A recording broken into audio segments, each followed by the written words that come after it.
My wife is boring in bed. What do I do? My name is Paul Friedman. I'm the founder of the Marriage Foundation, and I'm going to try to help you with this because the problem isn't your wife. The problem, frankly, is the way you've been educated. Our society is steeped in materialism, means that it's the opposite of love. So you have two dynamics as a human being. You have your physical self, your body, and you have your spiritual self, your heart. And you might say that they do battle on your mind. It's like the battleground. There's this ongoing battle between spirit and nature. You are a soul. You are spirit.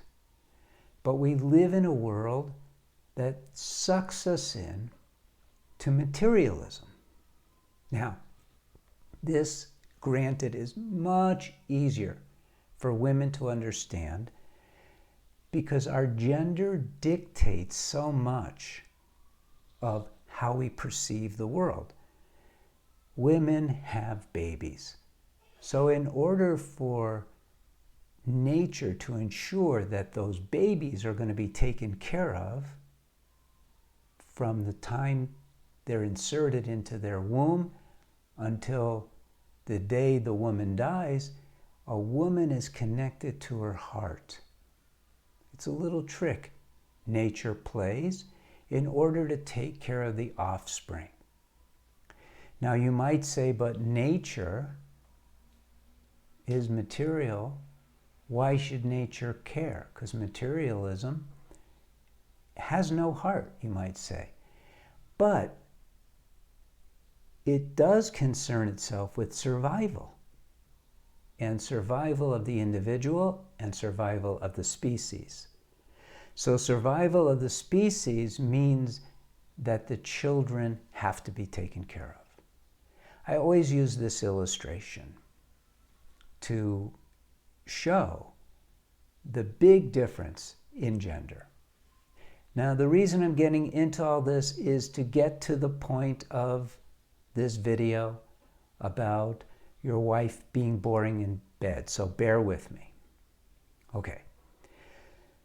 So imagine if you went to the doctor's office and the doctor said, well, I got some interesting news for you. What's that, doc? You're pregnant. You'd go, well, get it out. Where's your scalpel? Let's do it right now. A man is not there to have children.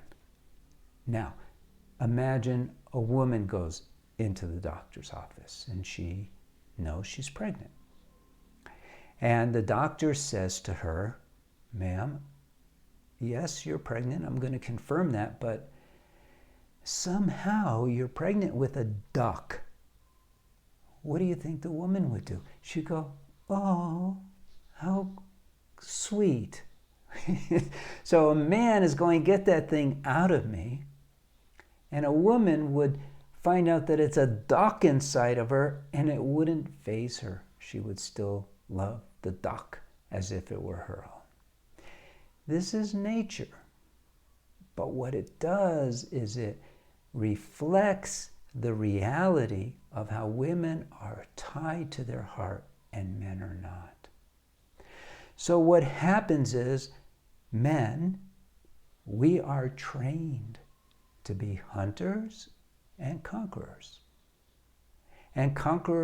of women. And so our trophies are identified by their sexual ability to satisfy us. And it's weird, it's messed up, if you really think about it in terms of the reality that we're souls. We've gotten caught, we've gotten trapped in this other reality, this material reality, that has us thinking in material terms so that we judge sex with our wife. It's messed up because you promised to love your wife. You promised to connect with your wife, to care for her, granted, which is sort of the material side of it.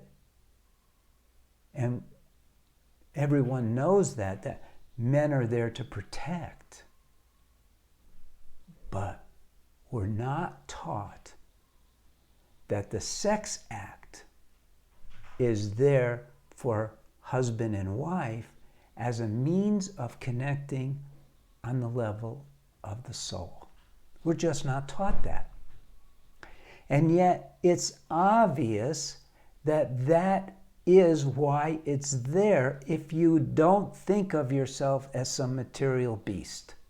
If you recognize yourself as a soul, then you recognize that your soul mates, and you recognize, now that I'm sharing this with you, that everything that you have at your disposal that will help you connect with your wife on this higher level of love is beneficial.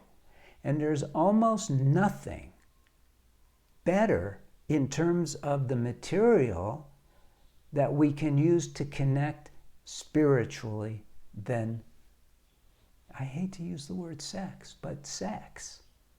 So in other words, you're in this high performance vehicle and you're just turning on the radio. You're not getting the benefit of sexuality in marriage. Now, it's easy to say society has really messed with our heads because we have, we rate women's bodies and we look at things like their breasts and their legs and how they turn us on and how we turn them on. Part of the conquest is how we turn them on, isn't it? And we have all of these things and it's all material. So it's not connecting to our heart. So we're not getting the great benefit of marriage, which is unconditional love. So what's happening when you have this concept of your wife boring you is it means that your focus is taking you down a path of loserville. You're missing, you're trading off this love, which is mind-boggling, for a little bit of sexual pleasure. In the world of Western psychology, they consider souls to abstract thought. God is an abstract thought, spirit's an abstract thought, love even is an abstract thought, an emotion they call it, but it's not. Now, if you have kids, it's real easy. You watch your kids sleep and you just feel your heart open up. And it's mind-boggling. Could bring tears to your eyes. That love is the same love, only it should be what you're experiencing with your wife all the time. When you learn how to do this, how to control your mind, so that instead of focusing on your genitalia, on the senses, on the five senses, but when you're feeling that love, then you really start to gain the benefits of marriage. Until then, you're totally missing it. Now, for those who don't have children and who haven't watched their children asleep and felt this overwhelming love, think about when you got married. And there was a moment when you were exchanging vows, when all of a sudden you felt that overwhelming love. And there's probably been other times as well. That is the love you want while you're making love with your wife. Forget the physical connection. Use it, but don't go there. Use it as a bridge to connect your heart. Visualize your heart opening up and the love flowing out to her. Don't visualize her love flowing to you. You'll feel it. If you do this, you will feel her love enveloping you. It's a different kind of love from a woman than from a man. If you do this, there's no chance of your considering your experiences with her as boring. Impossible. Because you will be taking what is a mundane act and transferring it into the highest possible level of action and spiritual receptivity. Now, this is how you should be living your marriage all the time anyway. Not just during sex, not just during holding hands, but all the time. You should be feeding into your marriage loving thoughts, loving ideas, expressing loving thoughts all the time. It'll change your marriage. It's impossible for it to be stale, boring, or any of those things when you do this. You know, we all get married for really only two reasons. We want to be happy and we want unconditional love. The unconditional love part is not a universal idea in the mind of a man because of how we're structured. But once you start to think about it in those terms, it makes perfect sense. So go back to those times when you have actually felt love and recognize that you can be feeling that all the time. All the time. There's nothing that compares. If you hold those together and you ask yourself, would I rather have a sexual orgasm after being stimulated like I've never been stimulated before, or would I rather have that feeling? You'll choose the feeling if you're honest with yourself, because it's overwhelmingly superior. So that is the answer. And I truly suggest you get deep into this. You start really experimenting with this. You look into your wife's eyes instead of checking out her butt or her breasts. You look into her eyes. Connect at the soul level. Hold her. Let your body express love to her. That's what she's doing with you. Women are not sexual. They're tied to their heart. They use their bodies to express love and loyalty. But society has messed with our heads, and we rate our own wife. It's sick. It's insane. Forget that. It's a total detour away from happiness. So try this. You will find for sure, 100% certainty, that if you try this with sincerity and you don't think of your wife as a sex object to get yourself off, but instead you see her as the recipient of your total love and devotion, the dynamics will change and you will be much happier, and you will start to realize what marriage is all about. Okay, I hope this has helped you. This is deep stuff, but it's real stuff. I'm not trying to turn you into something. I'm trying to expose to you something that you've been missing.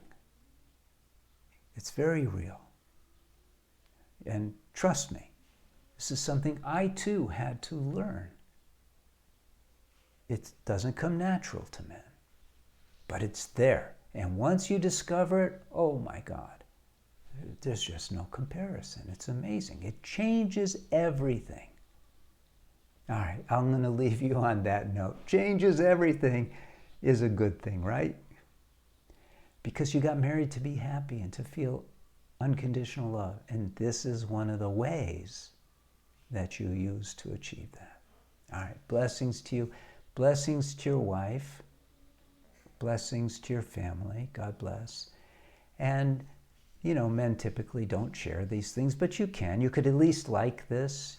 If you'd like more information, because my approach to marriage is very different, you could subscribe to the channel. And hopefully we'll get you into the space in your marriage where you're going, wow, why didn't anyone ever teach us this before? Because it's that cool. Okay, God bless.